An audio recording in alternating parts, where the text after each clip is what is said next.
They were legends among ancient civilizations, a people of unimaginable wealth and astonishing achievement. Towering stone palaces rose from fertile ground, and homes carved directly into mountains stood as silent testaments to their genius. This was Thamud, a civilization that had inherited both land and legacy after the destruction of the mighty tribe of Ad. Where Ad had been swept away by the violent winds of divine wrath, Thamud emerged in their place, flourishing in the valleys of Al-Hijr with power, precision and prosperity. They tamed the land with their hands, harnessed its riches, and boasted of their triumphs with pride that grew heavier with each passing generation. Theirs was not a tale of struggle and survival, but of ease and extravagance.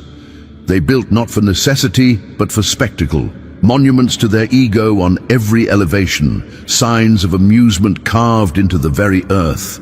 Their valleys were lush, their wells full, and their granaries overflowing. And yet, beneath this dazzling surface, something far more dangerous was brewing.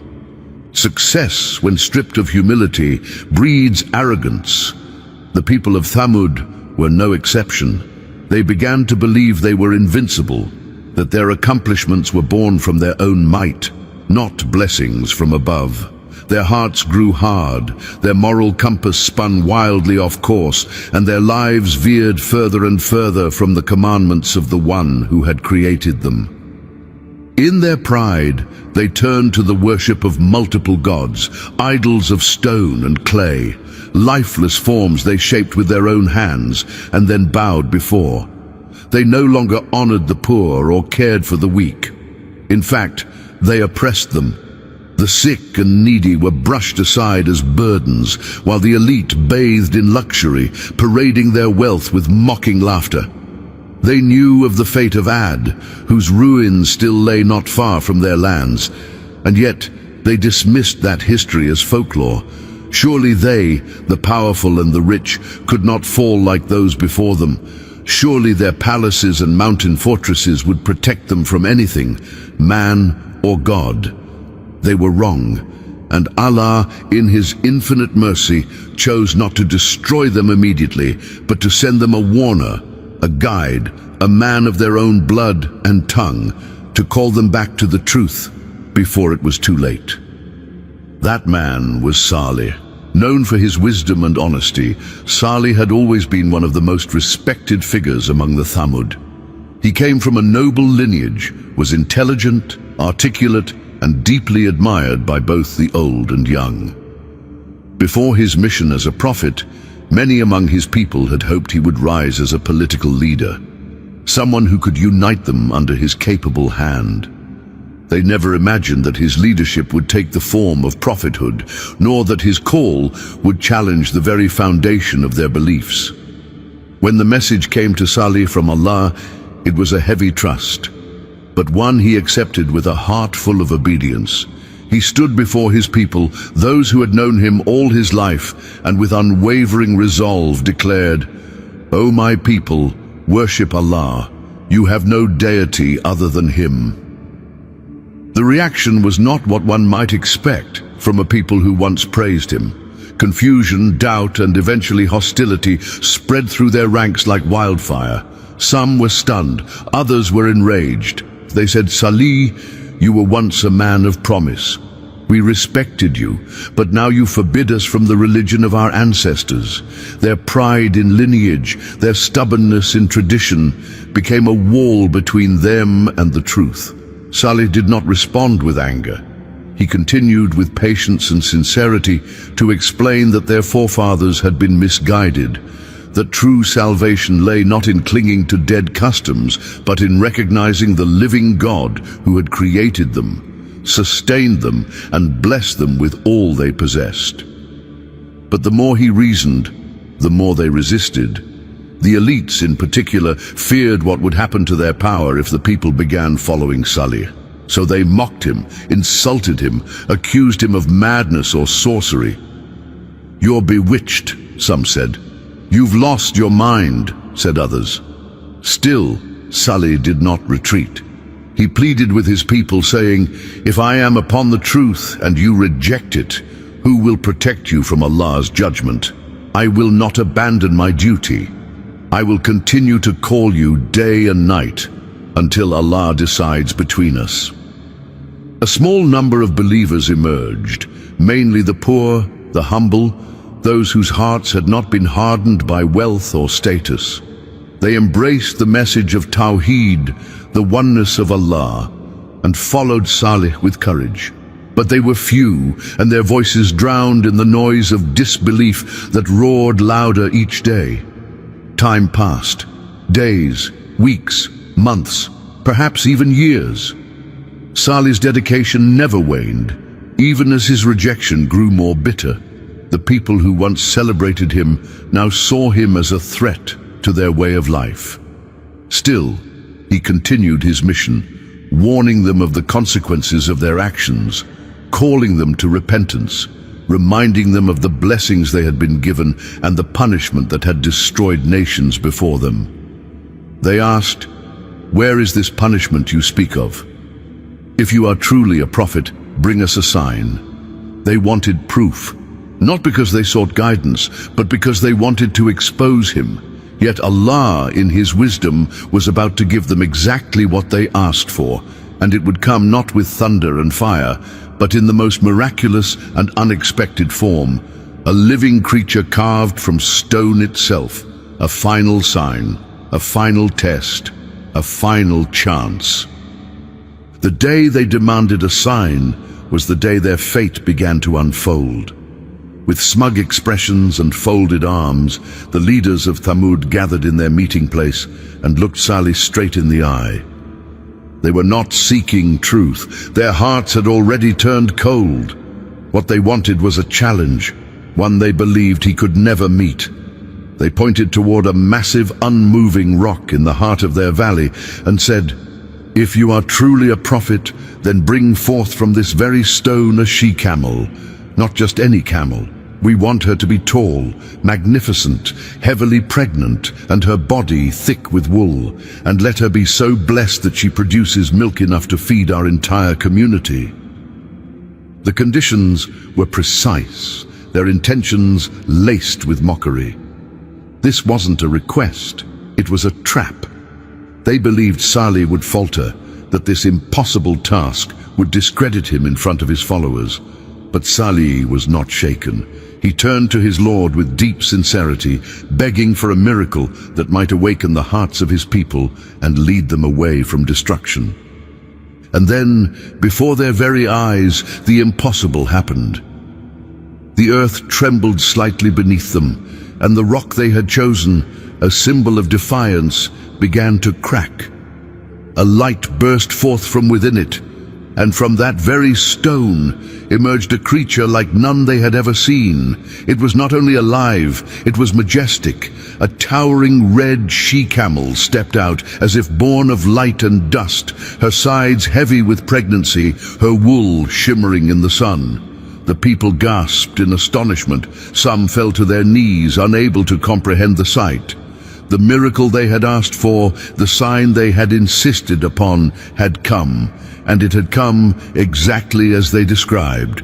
Her presence was no illusion, no sorcery. This was a living sign from Allah, a mercy and a warning in one.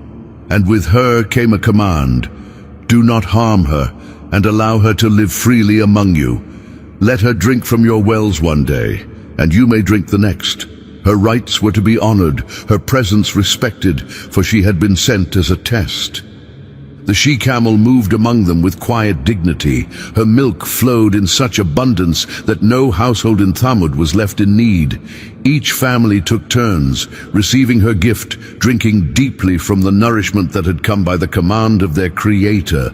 And soon, as the days passed, she gave birth to a calf that wobbled beside her on unsteady legs. Another sign for those who still doubted. Salih renewed his call with urgency. "O my people," he said, "you have been given what you demanded. This is the sign you sought. Will you not now believe? Will you not turn to your Lord who sent this miracle before your very eyes? But instead of awakening faith, the miracle stirred resentment in the hearts of the arrogant. They saw the she-camel not as a gift, but as a burden. Her massive size meant she drank heavily from their wells, and even though it was only every other day, jealousy began to brew. The fact that she had come through Salih's supplication, that her presence validated his message, was something they could not bear. The leaders of disbelief convened once more, this time in secrecy. The she-camel had become a living challenge to their power. As long as she walked freely among the people, their lies and accusations held little weight. They began to whisper and conspire, asking one another how long they would tolerate this humiliation. Then, as with so many crimes in history, their wicked intentions were helped along by temptation. 2 women from among Thamud, both steeped in disbelief and arrogance, approached the conspirators with offers of marriage. One of them promised herself to a cousin, Masra ibn Mahraj, if he would carry out the deed. Another old woman, driven by hatred for the truth, offered her daughters to another man if he would assist in slaying the camel. And with that, the dark plan was set. 9 men agreed to carry out the heinous act. They gathered weapons, they plotted the timing, and they chose the place. They would strike at the well when the she-camel came to drink. The day arrived. The people of Thamud went about their business, unaware of the storm gathering in the hearts of these 9. As the she-camel approached the well with her calf trotting beside her, one of the conspirators loosed an arrow, striking her leg and sending her into pain. She cried out, and chaos followed. The lead conspirator, Salih ibn Junda, raised his sword and brought it down with brutal force. The majestic camel, who had done nothing but feed and serve them, collapsed to the ground. Her blood soaked the earth, and her calf, witnessing the murder of its mother, fled to the mountains. It climbed a peak and cried out 3 times, 3 final wails that echoed through the valley like a curse. Those who heard it felt a shiver in their bones, but the conspirators rejoiced. They cheered, celebrated, and even cooked her flesh for feasting. The miracle they once demanded, they now destroyed. They had killed the sign of Allah with their own hands, thinking it would silence Salih and end their torment. News reached Salih quickly. His heart shattered at their cruelty. He gathered the people and with solemn authority declared, "Enjoy your homes for 3 more days. Then your fate will come. That is a promise from Allah, and His promise never fails." The people laughed, mocking him once more. "Bring it then," they said. "Show us this punishment if you're truly a messenger." They were blind to the mercy still extended to them. Even now, Allah had granted them 3 more days, a final window for repentance. But they used it not to reflect, but to plot again.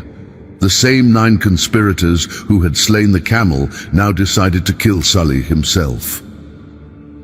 "Let us strike him in the night," they said, "and finish this once and for all." But as they crept toward his home under the cover of darkness, prepared to commit murder, the sky betrayed them. A boulder, carried by the unseen, fell upon them from above, crushing them where they stood. Not one of them survived.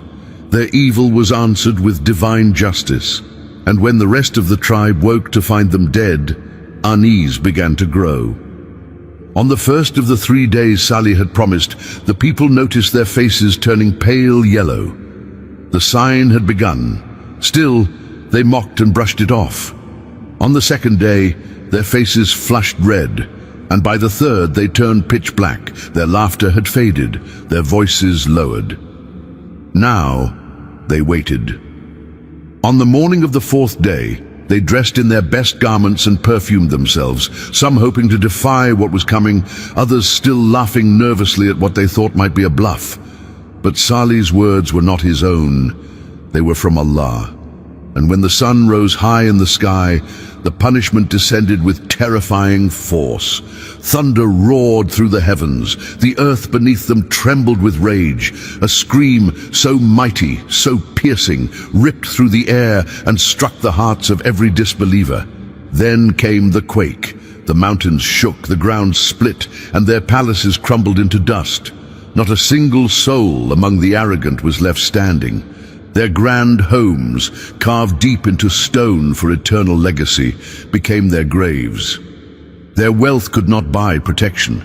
Their idols could not answer their cries, and their mockery turned into silence. The once thriving civilization of Thamud was gone, flattened by a single command from the one they denied. Only Prophet Salih and the few believers who had stood firm in faith were saved. He returned to witness the ruins, heartbroken and heavy. With sorrow in his voice he said, "O my people, I conveyed to you the message of my Lord. I advised you with all sincerity, but you did not love those who offer sincere advice." Their fate was sealed not just by disbelief, but by arrogance, the refusal to humble themselves before truth. And in their destruction lies a lesson that echoes through time. Miracles will not change hearts already sealed in pride, and signs mean nothing to those who choose not to see. The air was still, not a whisper of wind, not the rustling of trees, not the sound of birds. Everything had fallen silent in the land of Thamud. The once vibrant valleys where laughter echoed and water flowed now felt ominously calm. The sun had barely climbed above the horizon when the first tremor struck.